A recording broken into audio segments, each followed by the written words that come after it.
And there might be a person or two who will join us, but I'll start. So then just a word of introduction. Okay. CPIB, the synagogue we all work for, with the exception of Mario, who volunteers for, is in Brazilian terms is a quite large synagogue. We have around 1,000 units. Some of them are just one person. In some cases, they're families, and we've been around for 83 years. It was founded by German Jews before the war, who came before the war. And in the beginning, that's what defined the community. It was a German community. It had two different buildings. One was liberal and one was Orthodox. Hmm. Uh, with time, the Orthodox minyan closed up, and we remained this liberal community that was founded with a German Reform rabbi. But it was, like in Germany, the movements were somehow different from the US. So this German Reform rabbi saw himself as in between Reform and conservative movements in American terms. And it has been hiring rabbis from both movements ever since. Hmm. And it is nowadays affiliated with both movements. I don't know if you've heard of him. There was this very famous American rabbi who worked in Brazil, Henry Sobel, who was he was the representative of the Brazilian Jewish community. He was our rabbi for 3 decades, for over Hmm. 3 decades. And that's the situation nowadays. We are also a community. We have 3 youth movements, around 500 kids. One is more like in the traditional Zionist youth movement model. One is more like in the Girls and Boy Scouts. And Hmm. one was a summer and winter camp that decided to become a youth movement a few years ago, and now holds monthly meetings. And we are growing old, right? If you look at our membership, like the percentage of our members who are over 60 is, I don't know, like the large majority is over 60. And if you come to our services, my kids are 9 and 11. They always complain that there are no kids their ages because there are no young couples. And now Hmm. we are like facing this reality and trying to develop strategies to reach out. When I was brought on board last year, I was kind of an outreach rabbi. Then one of my colleagues left, and I ended up becoming the rabbi educator in charge of the Nei Mitzvah program. But that idea that we need to have an outreach strategy remains. Right. And Dan, for those who don't know him, I've known Dan for now almost 10 years. He and I were Hillel directors in Illinois at the same time. He was the director of Hillel at the University of Chicago. I was at the University of Illinois. And so we interacted a bit. Someone who was my predecessor actually was one of his pupils, Rafe. Great. Yeah. And Dan, for the past, I don't know how many years, has been producing this podcast, Judaism Unbound, inviting some of the most creative minds in the Jewish world, people who were doing things outside of the box. I think like people who were really great, but are more like doing things that are expected of them. I don't think that we've heard them as much, but some, and it's not age related at all. Some people are like thinkers outside of the box and might be in their 70s Right. and were guests at the podcast. And so, and I thought that Dan would be a great person for us to talk to as we are considering doing this podcast and developing an outreach strategy in both ways. Then, as I mentioned to you earlier, one is in terms of more of the technical aspects of producing the podcast. How do you decide the subjects, the guests? What kind of pre-production? What do you read before so you can interview the people? Do you talk before with them off air so that chemistry works. In terms of how the post-production works, how much editing is there, and how do you advertise, how do you get new subscribers. So, but this, I think, is it's important to us as we are just starting this process. But where I really would like to get your help with is how to reach out to the segments that are not currently affiliated with any organization and don't see themselves as part of the Jewish community. I think that Mel had something that she wanted to say. Yes, I also would like to add to this question, why this media, why podcasts as a way to reach those people? Because we all that study communications, we know that the radio has been a strong force of uniting people around the world for many, many years, and now podcast is reinventing this. But why is this the media that you created, and which other medias have you considered to add to this project? It's like a transmedia project. Do you work with many channels with this content, and how does it work? The technological environment that holds this content. 10 seconds on this question from Mel, because I became a great fan of podcasts. We live in São Paulo. Wherever you go in São Paulo takes you 1 hour driving. Mm-hmm. And the best thing is instead to turn on your radio and listen to things that people want you to listen at that point in time, or all the news that are repeated all the time. I found out the best thing to do is to listen to a podcast, and Judaism Unbound became my favorite one. Now, to add to the question of Mel, the issue would be, would the new environment where we have so many people now use it to webcasts, make a point to make an evolution in podcasts to bring more types of media and maybe this is in your plans or not? Yeah, well, actually, you can just to that question, you should check out. We have been doing video lately, and so we have actually a whole new project, a whole new website. You can look at it. It's Jewish Live, JewishLive.org, and if you go to the on demand area, it says at the top. It says on demand. You can see a lot of the shows very easily, and you can click on the different ones, and you can see the past episodes, and those are all video. Most of them were live video, and now they're recorded, of course. But so now I actually have a lot more knowledge than I did about comparing the different media, and we could talk about that. I think that podcast. So what's interesting is that we're going to turn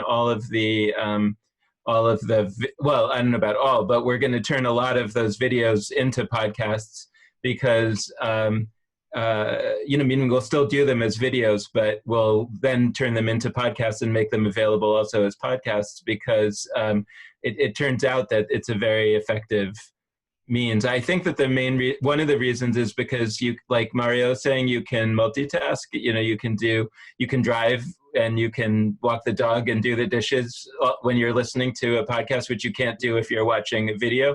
It's also a lot easier to pause and go back to a podcast if you've paused it. Whereas a video on YouTube or something, you'll lose your place. It's hard. So especially for what we're doing, which is sort of a long form, it's not the best experience to watch it on video necessarily. There's advantages, but there's also disadvantages. So we're playing around with doing both, but we are working on that. So for example, you can see if you go to that Jewish Live page, one of the shows that I'm doing right now with a friend, B'nai Lappi, who's a rabbi who runs like a yeshiva for LGBT people, gay and lesbian. And so it's called the Oral Talmud. And so we've been doing this weekly show, and now I think we're up to like episode 12 or something. And now we're in the process of turning that into a podcast. So it should come out in a week or two, starting as a podcast. And then I think the audience will be much, much larger as a podcast, and more people will actually listen through the whole thing, whereas on the video, I think that it's a smaller number that make it all the way through. So we can talk about all of that stuff, but like 3 or 4 months ago, I wouldn't have had any basis to talk about that question other than my own speculations, but now we actually know. So Dan, just a second. We have now here joining us Rabbi Ruben Sternstein, who is we have in our team 3 rabbis. The senior rabbi is Rabbi Ruben Sternstein. We met, Rogério for a long time, and you have the other rabbis, Michel Schlesinger. So this is the 3 rabbis that we have on our team. They're excellent in terms of content. And each one of them with a strategy of communication and outreach, so that all of them will benefit from this program that we want to launch. And we have our ambition is to become the best podcast in the Jewish world in Portuguese, right? I mean, I was going to say one thing about a podcast is that, like, I often will say to people who want to launch a podcast for their local city, like in America, is that, the more narrow the audience is, the more you have to be satisfied with smaller numbers, so, meaning that if it's in Portuguese, you're more limited in who can listen to it, which is fine as long as you understand that in advance. I think that, so, because one of the things that's powerful about a podcast is that it can reach all over the world. Yeah. So. We also have Laura. Laura joined us. Laura is a volunteer, extremely workaholic in the area of communication, and she devotes an enormous amount of time of herself to help us in the whole process of doing outreach, marketing, communication, launching events, and all those. Look, she's driving somewhere with the mask. So it's 24 hours by 7 volunteer in our team. So Dan, let's go. Jose, do you have a list of questions, right? Yeah, I think I presented the questions to Dan, and then I wanted him to talk a bit about the production of the podcast, the process, and maybe so it's 11:15. If you could talk around 15 minutes about this, and then spend half an hour talking about strategies for us to do outreach and things that we should consider as we try to reach out to the unengaged. I think that would be how many listeners you have today on your podcast? It's a little bit of a hard question to answer because we can't, the data that we get isn't perfect. I think that we tend to get about 3,000 or so listens to the show that comes out within the first 2 weeks that it comes out. And then I think that generally it ends up, I think, being around 5,000 total, and then it starts to get very small numbers over time, so something like 4.5, 5,000 is typical over the first few months, I guess. We don't have as much clarity on whether, to what extent is it different people, I mean, how much is it are unique people some of the data is challenging. Over the course of the podcast, I think we've now had well over 1.5 million downloads total. We've done about 225 episodes. So, I don't know if you multiply that by 5,000, I mean, I think it comes out relatively to around 1.5 million.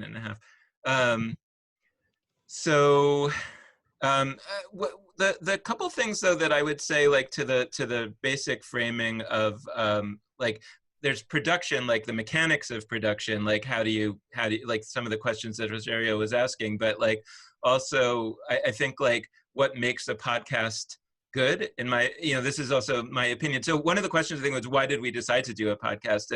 And really, I was working on a book at the time. I wanted to write a book at the time, and I had hired Lex, who's my co-host on the podcast. I hired him kind of to be like a research assistant. He had just graduated from college a couple of years ago, and he was 25 and I was 45, and he was like my kid research assistant, and he was doing some really good research, but like I felt at a certain point that I wasn't really ready to write this book. Like I didn't quite have the book, in my opinion. So I said, like, we need to do a lot more research, and I kind of panicked a little because I felt like, how are we gonna how are we going to make a living, doing research for, years. So I said, like, let's do the research in the form of a podcast, because at least like funders will think that we're doing something, and, that we would get more important people to talk to us, because like they would think they're getting publicity, and, things like that was kind of like the idea. And then I love to listen to podcasts. And there was like a particular podcast that I was a big fan of called The Critical Path, which was a podcast about using the theory of disruptive innovation and applying it to Apple Computer, which is like my favorite company. It's like my true religion is Apple. And so actually for me, this podcast was almost like kind of a religious podcast, because it was my real religion of Apple, and it was using this theory of disruptive innovation to analyze Apple. And so it was kind of my idea that we would just create a version of the critical path, but instead of applying it to Apple, it would be applying it to Judaism. That was kind of the idea of the podcast. So all of that, put together, like, I think like what I conclude out of that is that one of the really important ideas is that your podcast should have a certain take, a certain lens. It shouldn't just be like general interest, or just like interesting people. Like there is a podcast called Really Interesting Jews, for example, which I think like a rabbi in Connecticut was doing it for probably a year or two, and it was not bad. He was a good interviewer, but it was just kind of like random. He didn't really have an agenda. He was just interviewing interesting people. And there's another podcast called It's Who You Know. And that's a podcast that is led by a woman who is like somehow I think she works in a synagogue. She's like an educator in a synagogue or something. And she's just interviewing also like interesting Jewish leaders, and so, but again, it's not really an agenda. So I think it's like a little less interesting, in my opinion, than if you have a very clear, like, riddle you're trying to solve, so in the long term, right, our big riddle that we're trying to solve is this, like, what will the future of Judaism look like? And we kind of came into it with this assumption that we're in this time of upheaval, that we started early on. We were talking about the Enlightenment and the Emancipation as like analogous to whether it's the destruction of the temple or the, invasion of Alexander the Great, but something, the introduction of Hellenistic culture into the Second Temple period, but that it was in a similar period where things are starting to get shaky, and it's not just like a little bit of a hiccup. It's that really the whole structure of Judaism as we know it is coming down. And the question is, like, what's going to come and replace it? That's like our big question. And so in theory, everything that we, all the people that we talk to, our agenda is to say, well, if everything is coming down and something new is being born, what would maybe be some of the components of that new thing that's being born? And so we're trying to talk to people who we think are in some way on the cutting edge or the avant-garde or some version of that. That's not true of all of our guests, and we've had different subjects and different guests for different reasons, but that's been, like, at least in my mind, a major goal and a major way that usually I am the one that invites the guests. And so when I'm thinking about who to invite, it tends to be like I'm trying to find people that seem to me like they know something that's relevant to that big question. So that's, I think, one big piece of it. And then the other piece of it is that Well, two things. I was going to say, like, there's some creative tension between me and my co-host Lex, meaning we don't agree about everything, and and we're from different generations. You know, we're 20 years apart, and I think that there's some value to that. The truth is, I sometimes feel like Lex and I agree about too much. It would be better if we actually even disagreed a little bit more. I think that would make it more interesting. By the way, like back to that previous one and connects to this, we tend, at least in the first few years, we would do like 3 interviews and then 1 conversation with me and Lex trying to process what we're hearing from the interviews, you know. So we were actually important characters in the podcast. It wasn't only interviews, it was our own conversation that was carrying through. And actually in the first 10 episodes of the podcast, it was every other one. So one was an interview and then we had a conversation, and then an interview and then we had a conversation. So our agenda was kind of there from the beginning.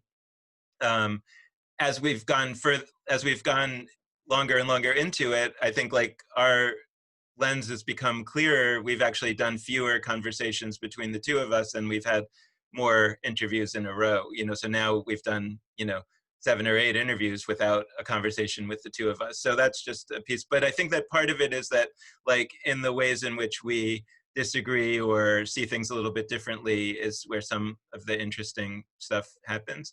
And then the other thing that I was going to say was that I think that there's a part of this question about like how do we get the audience, is that I think that the audience has to in some way see themselves in the show.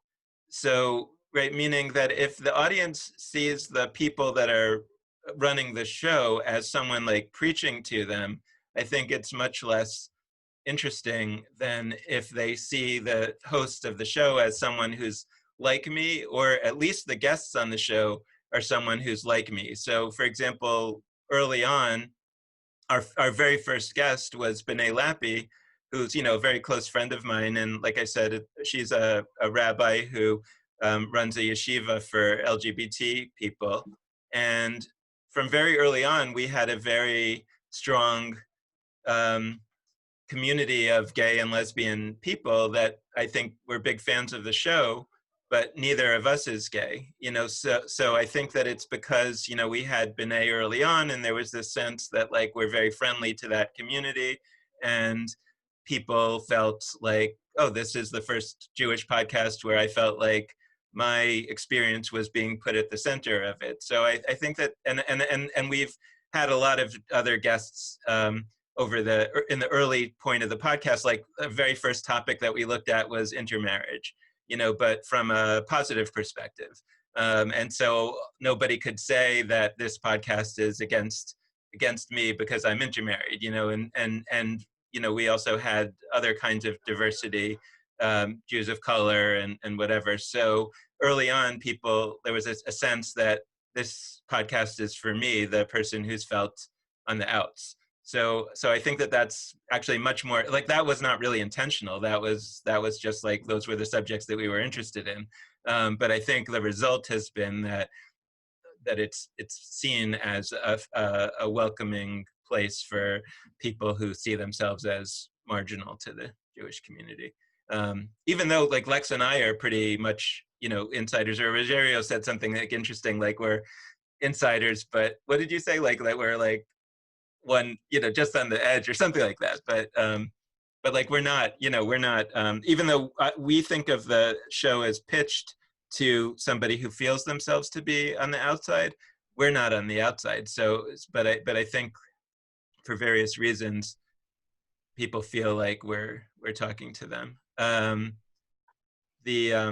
So that's a lot of the audience part, I would say. We can talk more about it. On the production, just some of the some of the quick answers to your questions. Until 3 months ago, when coronavirus started, our method was always that we release the podcast about 45 minutes. That's our goal. And that means probably about 40 minutes or so of the conversation, because there's the introduction and the conclusion. And we generally would record about twice as long as that with the guest. so about an hour and a half. And initially, the reason for doing that was sort of because we didn't have time or we didn't know how to prepare. So we thought it would be easier to have a long conversation and then edit it down rather than trying to get it right the first time, you know, and do a pre-interview or you know, be overly preparing of the questions or you know, sending the questions in advance to the guests. Like we just sort of decided, partly, I think actually some of it was because we were like lazy. Like it just felt like it would be easier if we could just have an interesting conversation and then we could shape it after the fact. And I actually think that's right. Like, I think it turned out that that was a very good way to do it. It means though that the editor, who in our case is Lex, has to spend more time afterwards.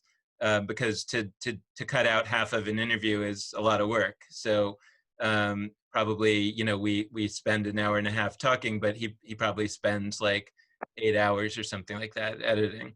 And about this, how important do you think that the person doing the editing is someone with a profound mastery of the content and not someone with the technical skill to do the editing, but not necessarily, right? Like in that balance. Yeah, it's the latter. It has to be someone who understands the content and has a subtle sense of the content. What's interesting is that also in the early days, I used to give Lex a lot more feedback, like, and I would say, you know, oh, you cut out the part that was the most important thing or whatever. You know, so it's not only that he came to like see, he appreciated the content, he also came to understand me, you know, and what I was trying to do. So that's part of it too. And obviously he understands himself. I don't think it has to be one of the co-hosts. I think it could be a third person who is, but that person should be inside. I think actually with a podcast, the technical skills are not very important. You know, that basically anybody can learn how to do the editing. And there are certain like tricks, you know, that like, you know, which I don't really know. You know, if you got to that point, I would put you in touch with Lex, but there's certain like settings on the software or whatever that make it sound a little better. But the basic like cutting is very easy, and then you could conceivably have somebody even go through it and just like tighten it up or make it, you know, but I would say the first cut should be by someone who's focused on the material. Dan, how critical is it to have both of you on the conversation? Is this a strategic idea, or just because you partner to start all of this and you could easily do it one of you? Well, it's a good question. Initially it was not strategic. It was just that it was modeled off of another podcast. And I mean, like, I don't know how much of this always puts me in a good light or a bad light, but if you listen to The Critical Path, which is the podcast that this was modeled on, what it is like there's this guy named Horace Dediu, and he's like an analyst, and he's like a very brilliant analyst. And then he has like a sidekick, and the sidekick's job is basically just to ask him, you know, just to ask him questions, and then Horace can like give his like views and, you know, whatever. And I kind of initially thought that that's what it was going to be, you know, that Lex was just going to like ask me questions and then I would talk. But like Lex we never actually had that conversation, and you know, he never saw it that way. You know, so it early on it was just like a conversation between the two of us, but in either event, I think it's really important to have two co-hosts because I think that to have one person talking is like a boring podcast. That doesn't mean like, even if it's an interview, then it might not be. But I think that if you want to do that thing where you've got an agenda and you're trying to pursue a question, then at some point, like, there has to be conversation between two people. And I think that makes it more interesting, especially if the two people don't fully agree, you know, and to create a little bit of tension, because the audience finds themselves in the tension. You know, the audience says, because if it's only one person, then the audience either has to agree or disagree, love him or hate him. And if they hate him, they might just turn it off. if there's two people and there's tension between them, then I think the audience can say, well, I lean towards this way, but I'm a little, right. And I think that sort of makes it more. But do you mean two people interviewing? Yeah. Well, two people with different opinions interviewing, and the third people that is the main person. Yeah, I mean, this, it doesn't. You think that this is the best formula? I don't think it has to be two people necessarily interviewing, but when there's not someone that is being interviewed, it's important to have two people in conversation about the interviews, if you're using the format that we use, right? Because I was saying that we have a format where every 3 or 4 episodes we talk, just the two of us. So, and if instead it was just me or Lex interviewing people, and then I would take an hour to give my opinions, I think that would be a really boring episode. But if you don't have that episode, then I think that it becomes one of these just another interview podcast. So I think that you want to have some people that are the hosts that have an agenda and opinion, that are making it interesting, that are like the way that I think about it is like we're pursuing a mystery. Like, what is the future of Judaism going to look like? And so we're constantly trying to hunt this down, and we're saying, oh, this talk reminds me of 2 years ago when we talked to this person, and we're sort of like weaving it together. And part of it is like, to another one of your questions is like, we don't really have a curriculum. Like, it's not like we've planned out a year in advance. Like we're planning out like maybe a month in advance. And so a lot of it is kind of like 2 years later, we're back to something that we talked about 2 years ago, but, and part of that is because we're, again, like not like a little lazy, a little bit like not the best like curriculum thinkers, so in a way, sometimes our conversations are like a Band-Aid, like we're sort of like constructing this as we go along, but I think it kind of makes it interesting, that was not our strategy going in, but I do think it works. I think what Dan is saying is that the main difference between what he's doing with the podcast and what we usually do at CP in our debates or lectures and things like that is that we don't have this figure of the host that has an editorial position and also an opinion about what's being said. We have the host of our lectures and debates tend to be more neutral, like the lectures that we had this week or the ones that we will have the next week. The hosts of the meetings are usually more neutral on you provoke with questions and some opinions, but you tend to let the guest to be like the star of the only main voice of opinion in the lecture or debate. But what he's saying is that we don't have this this neutral person on the show that will just now you say that, now you say that. There is this role, but there need to be this person who owns the questions and the debate as much as the guest is doing. Actually, so. Mel, I think that Dan is saying like the comparison with what we do is actually different, because listening to the show and knowing our lectures, I think that their role is not so different from during the interviews. Their role is not so different from what we do. There are two differences. One is that they have this processing meetings in which they don't have any guests. It's just the two of them to process what they heard in the past 3, 8, whatever number of episodes. This is one. But the second, and I think that is more relevant, is when he says we have an agenda, right? If you look at the arch between all of our webinars, live casts, whatever we want to call, that we've been doing a lot since the beginning of COVID, I don't see the direction, right? And what he's saying is we have a mission, we have a mystery that we want to solve.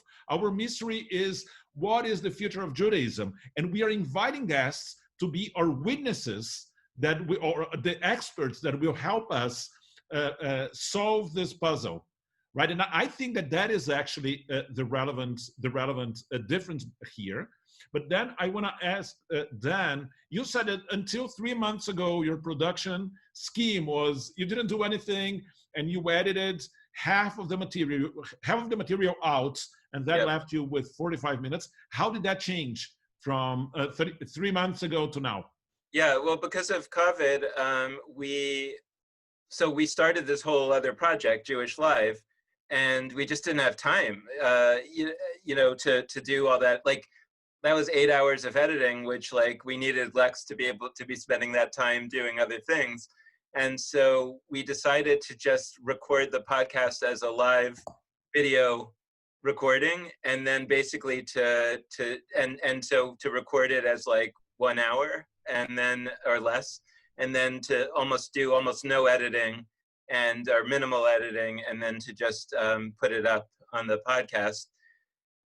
And I have mixed feelings about it because one thing that it's gone okay, but I think one of the reasons why it's gone okay was because largely we had previous guests on again. So we sort of knew them, and we knew what to ask them, and we were sort of building on a previous conversation. The reason why I think the old way worked so well is because usually some of the most interesting stuff would come in the last half hour of the interview. Because by then we've got the person loosened up, and we've gotten them off their talking points, and we're challenging them, and we're pushing them, and it's just more interesting. And so we would tend to chop out like a lot more stuff from the beginning and keep a lot more stuff from the end. And now we don't have that end anymore. So I'm trying to now, but now actually we've gotten Jewish Live up and running again. And now we're about to start in a few weeks, back to the normal podcast. And I'm hoping that we can go back to the old way, because I actually prefer the old way of the longer recording. Dan, a question. If you look back at hundreds of editions, which would you pick as your two best and your two worst? And why?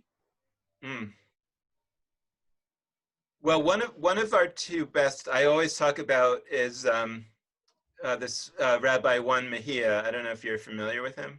Yes. So he's a rabbi.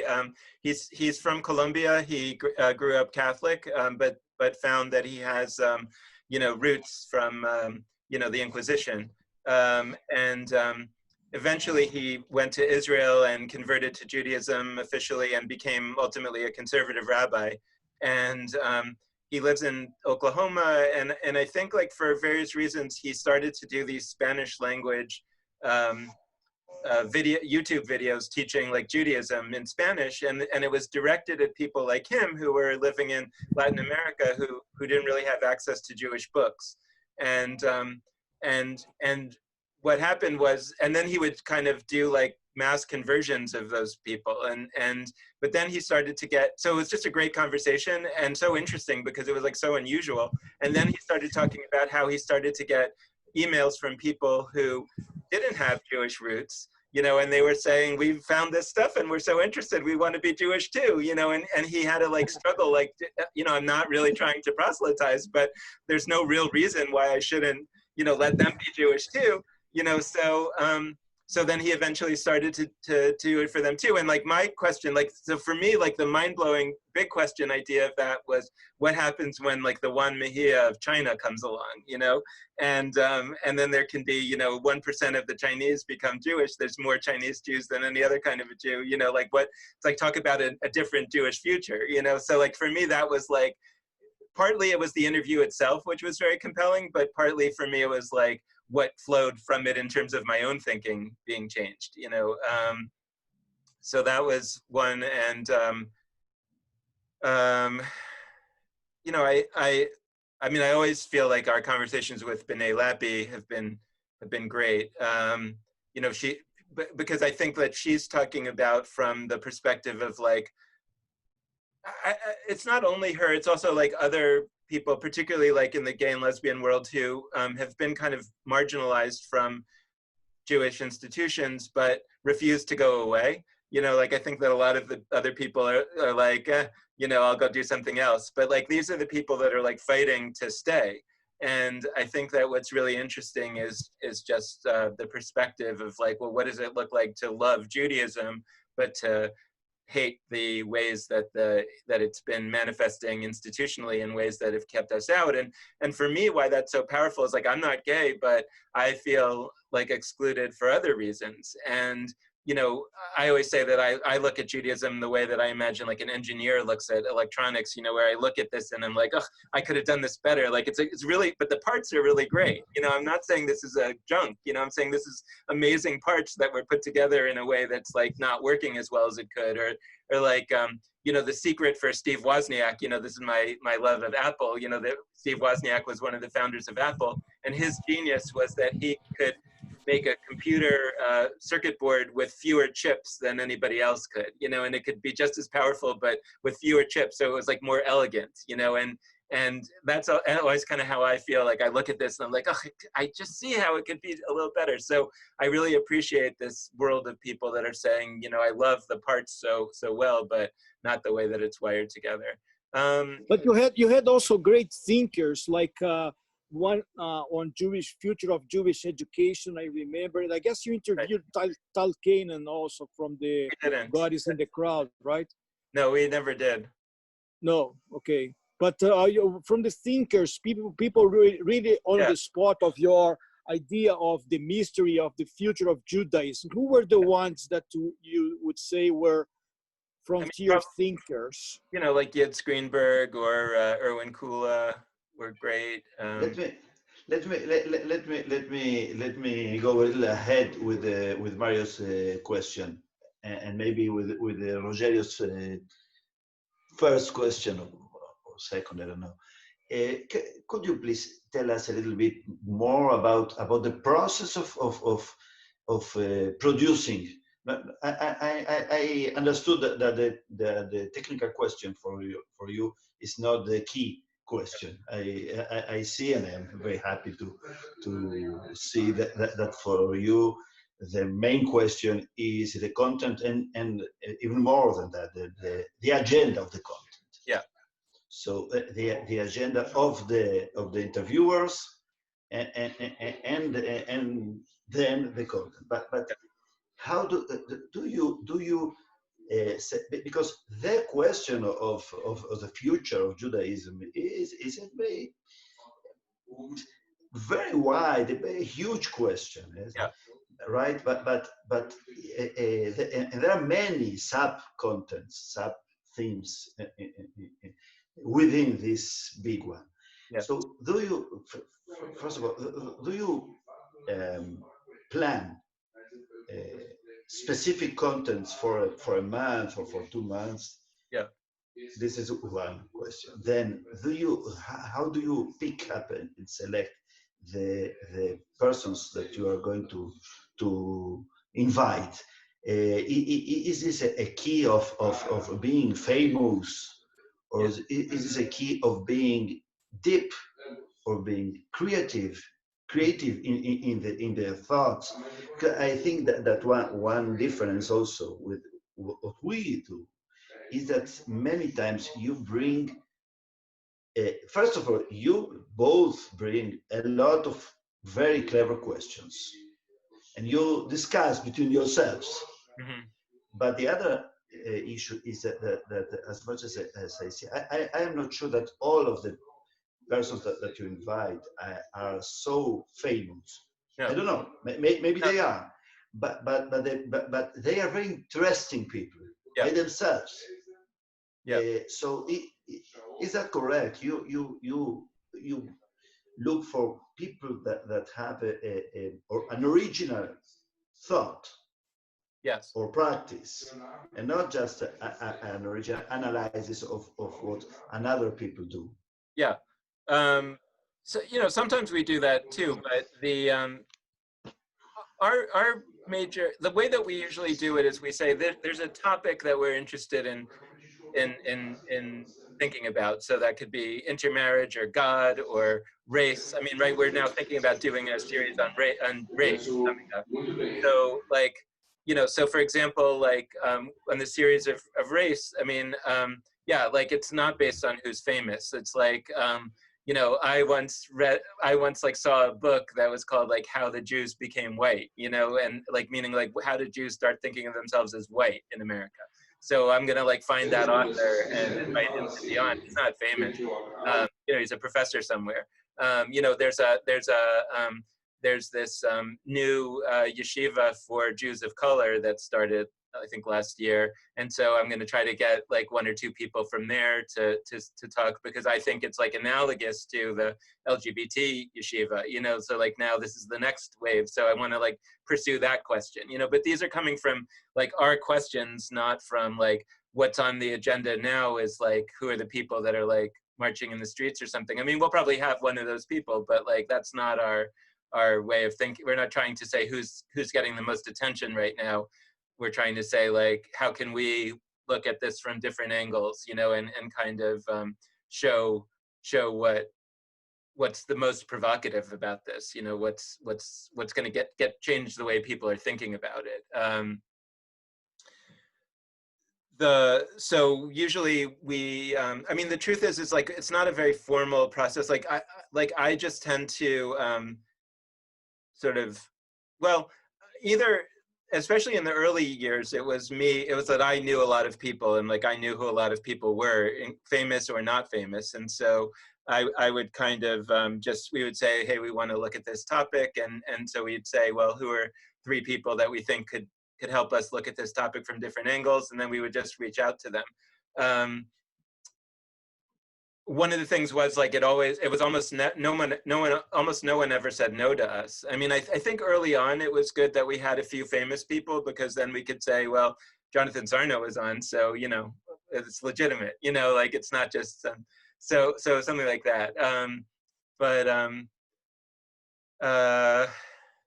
It's mostly just based on if we think that they're interesting, and the ones that have been most disappointing have been the ones that like we didn't really know that much about them in advance, but they were a little famous, or like somebody had sort of, like it was kind of like, well, this person must be good because they're in a important position or whatever, and they turned out to be like not that interesting.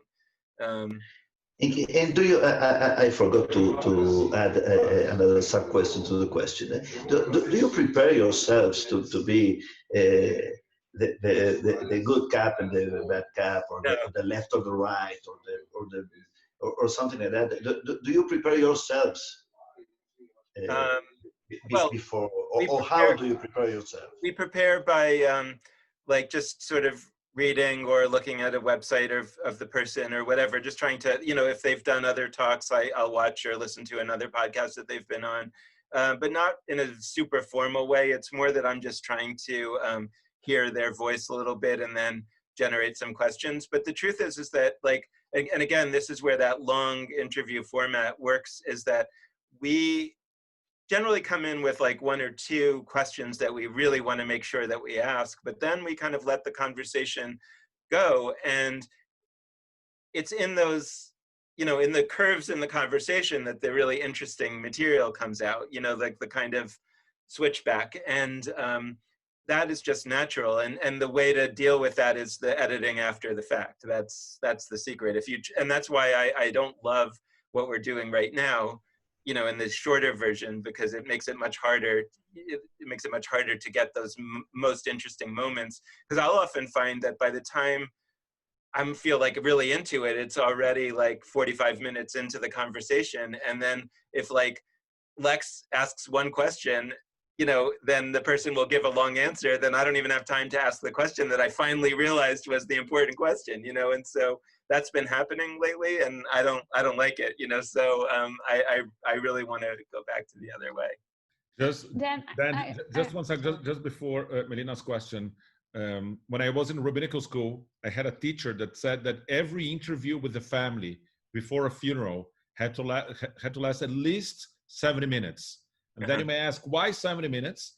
And his answer was, it takes 50 minutes for the family to loosen up and start saying interesting things. For the first 50 minutes, they're holding all of the critical information. They're kind of posing in like the image of a nice Jewish family. And then if it takes at least 70 minutes, you have 20 minutes of good time to take the information. So what you're saying is more or less the same, right? You said it takes the same 50 minutes to get to a point where the conversation can flow. Mel. Yeah. I have a question then. How do you choose the guests? Like, what's your goal with your target audience? Are they millennials? Are they Gen Z? Are they boomers? Because what I see, the main questions that I hear at CP is that we're not getting to the young people. We're not reaching to them, and I don't see being part of the debate the specific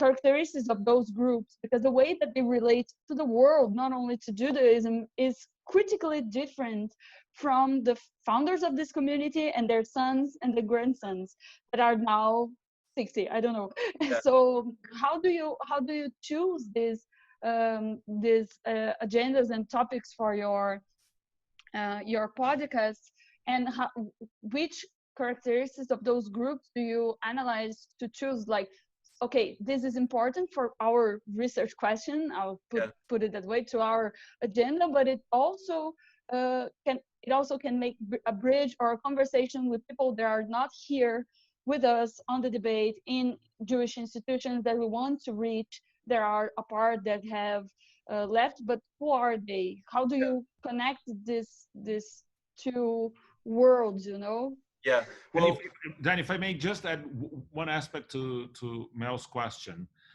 You joked that I said of you and Lex that you were kind of inside the system, but you were kind of at the margins, right? Yeah. You were.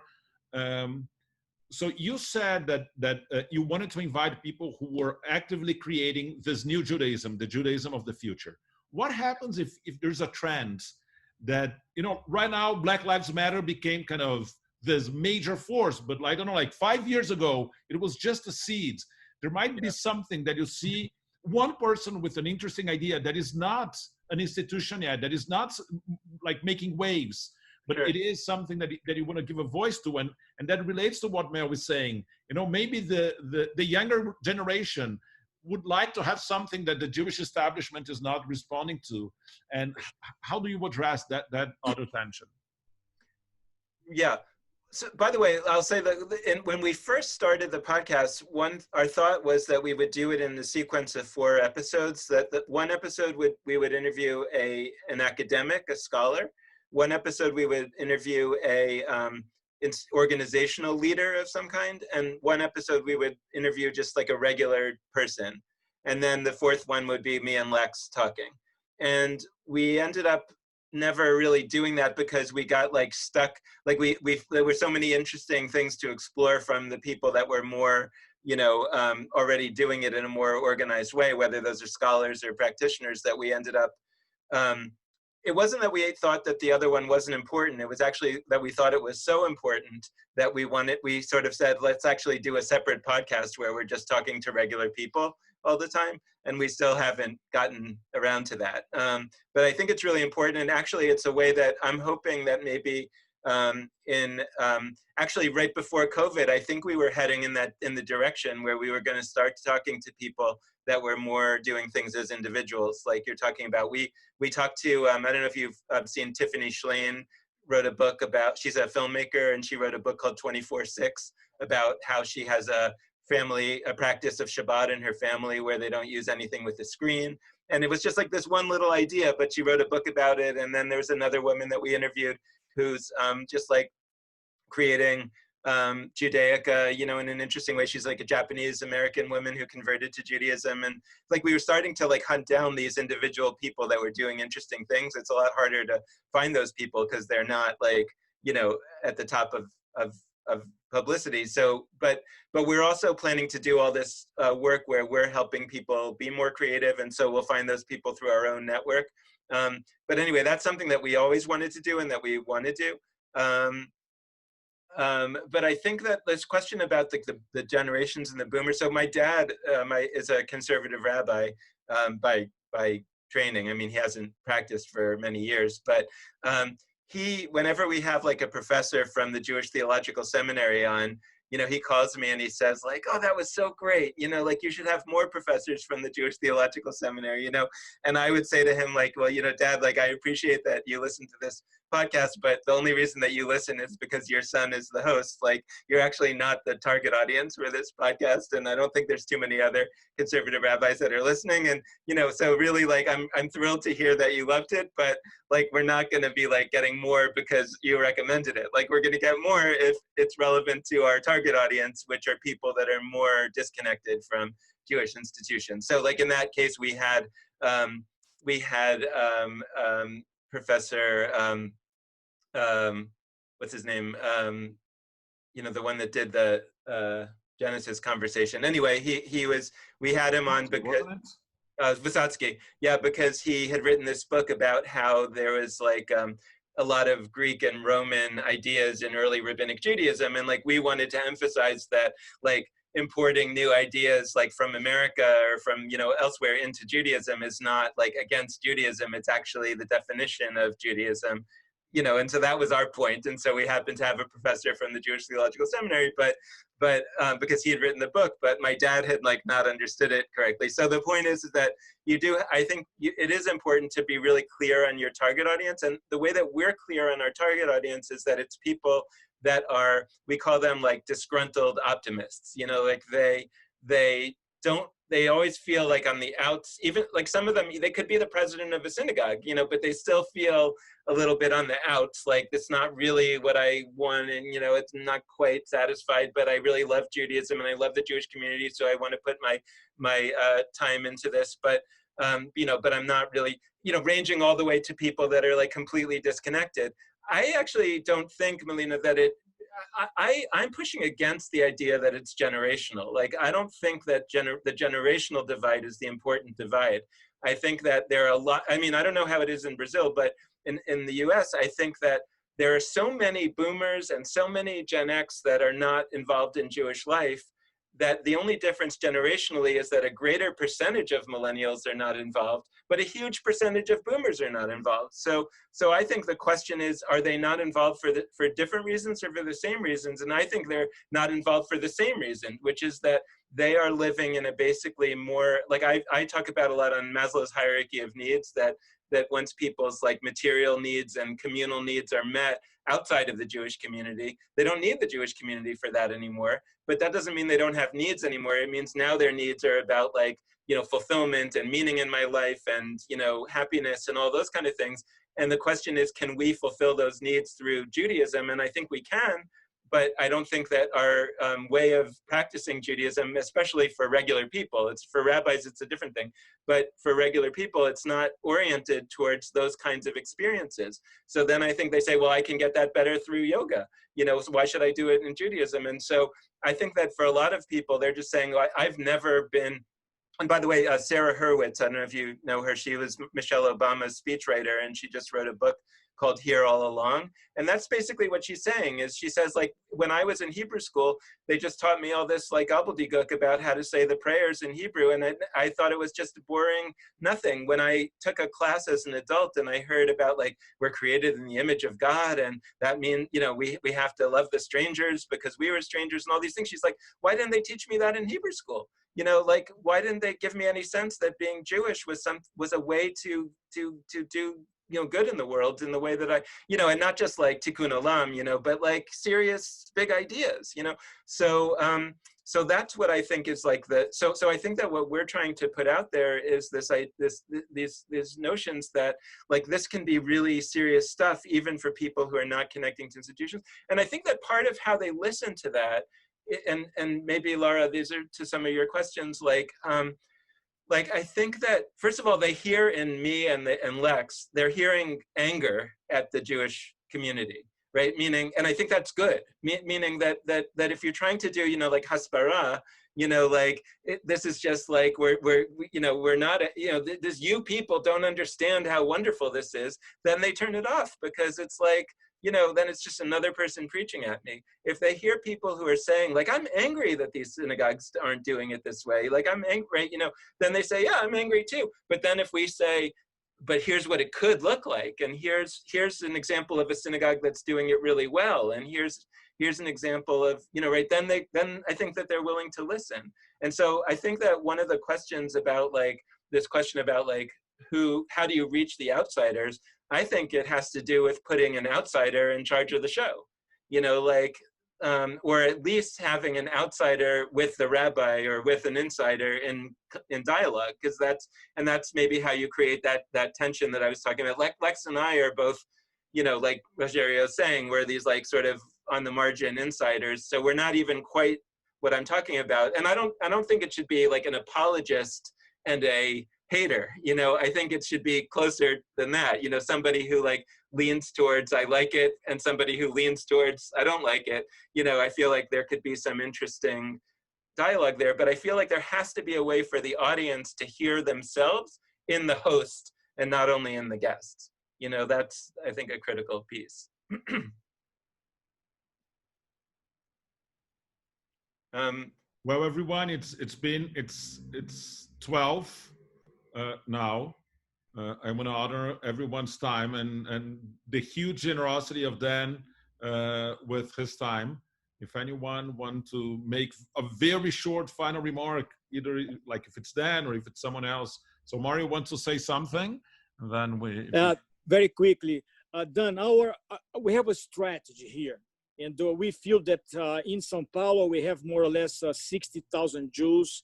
It's the model is of the Jewish life here is very similar to the American one. And, we feel that lots of people are just giving up, abandoning completely Judaism without understanding anything. So this initiative is part of a strategy to outreach people with the beauty of Judaism and at least making them curious about something that they are abandoning, and with that maybe they will change their minds. Do you have any suggestion for us, after listening to more or less some of the ideas based on the questions you heard here? Is there any other suggestion that you would give us as a recommendation?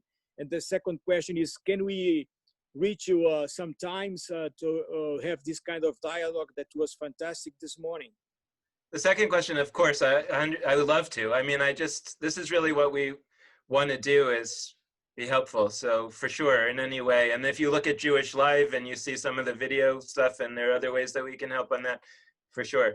And then on the that question, I was just thinking, like, one really important piece is that if we have a podcast and it has really cool ideas and people get excited about it, but then what we're really telling them to do is like, oh, come to the synagogue or come to this event, and then they come and it doesn't really feel the way that like that, then they feel like they've been the victims of like a scam, And so the question is either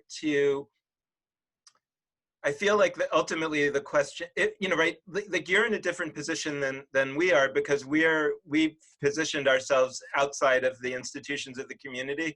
And so we're not saying that you should hope to find any of what we're talking about necessarily in the community, that you should go in and lead the change if you want to have that, right? That's if you're driving this from inside of the community, then I think that there's a little bit more pressure to actually deliver on the promise. And I think it's worth thinking about what that would look like. And maybe that looks like certain kinds of different events. Maybe that looks like a way of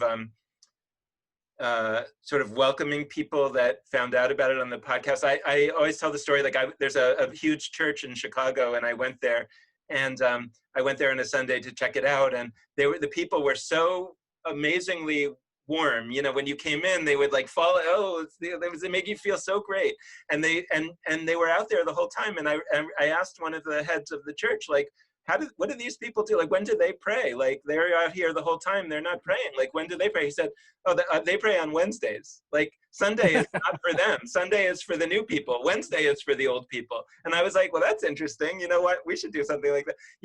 And that's real. Like that, I mean, meaning it's actually not real. It's fake, but it felt real.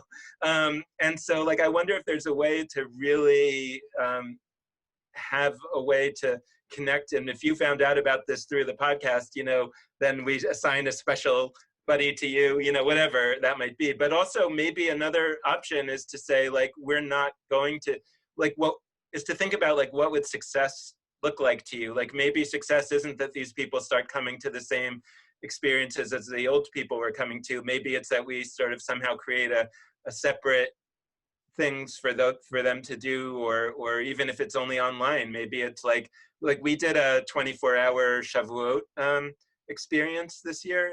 Like, it was 24 hours of different sessions, and it was interesting because of COVID, like, nobody feels like coming to an online event is second best to coming to an in-person event because it's the only thing available. So I don't know exactly how it would have felt if it wasn't COVID, but I think for the people who came there, they felt like, wow, I had an amazing online experience where I connected to other people like me. So I wonder if maybe there's a way to create something like that where you help those people create a community together. Actually, I'll just say one other example that I think that Honeymoon Israel, I don't know if they have that in Brazil, but it's this organization that takes a group of newly married people to Israel for a month, I guess, or something. And then, but the idea is that they all come from the same city. So they create like a cohort, and then they come back and they're a community together, as opposed to saying, we want you as individuals to come and join the synagogue. They're like a group already. So maybe there's a way to like create cohorts like that of these unaffiliated people, and not necessarily sort of try to push them to affiliate right away. Great. Thank you so Dan, much, Dan. I have just a question that I did about the technically Sorry, about. I'm sorry. Right, thank you. Bye. Thank you. I'm sorry, Laura. Later we talk. No, it's okay. Bye-bye. Technically, you, about the podcast, to realize, do you think that we need to have like an interviewer, a fixed interviewer, not just to change every time, like you and your partner, or you can do like an institution? What do you think about? I think it's better to have the fixed interviewers, because I think that it allows, over time, it allows the audience to identify with the host, and I think that's a really important dimension of it. Okay, Last thank quick you. question, then, complementing what Laura was saying. Do you think that we should, in terms of branding, should we announce this as an initiative that is part of CP? Or should we launch this without the brand of the synagogue and announcing this like as a separate initiative that, by the way, it has the support of CP, but how do you think should it work in terms of branding? Yeah, I mean, I always think that it's better not to brand it with the existing institution. That doesn't mean to hide it, but like you say, to not brand it, because I think that there's people that will just not even give it a try because they assume that the brand means something. So it seems like there isn't a lot of upside to branding it, other than certain stakeholders feel good about it. But I think ultimately it's not the most helpful thing. Very good. So if there is no very urgent, dramatically important question, I think we should liberate Dan for his activities. Dan, thank you very much. It was a very rich conversation. I took several notes. I bet everybody here also took notes, and this conversation was very interesting and important for what we are building and constructing here. So count on us. If there is anything that we can do also in reverse for you, we keep being fans of your podcast, your sequence of programs, and we hope to keep in touch with you. Thank you very much. Thank you, Dan. It was so nice to meet all of you, and Thanks, maybe Dan. I'll come visit after we're allowed to travel again. You're invited, Freddie. You'll be our guest, not only on the podcast, but like for Shabbat services and dinner, and we'll take you around. All right. Okay. Thank you. Okay. Bye. Bye. Sure. Thank you. Thank you. Bye-bye. Bye.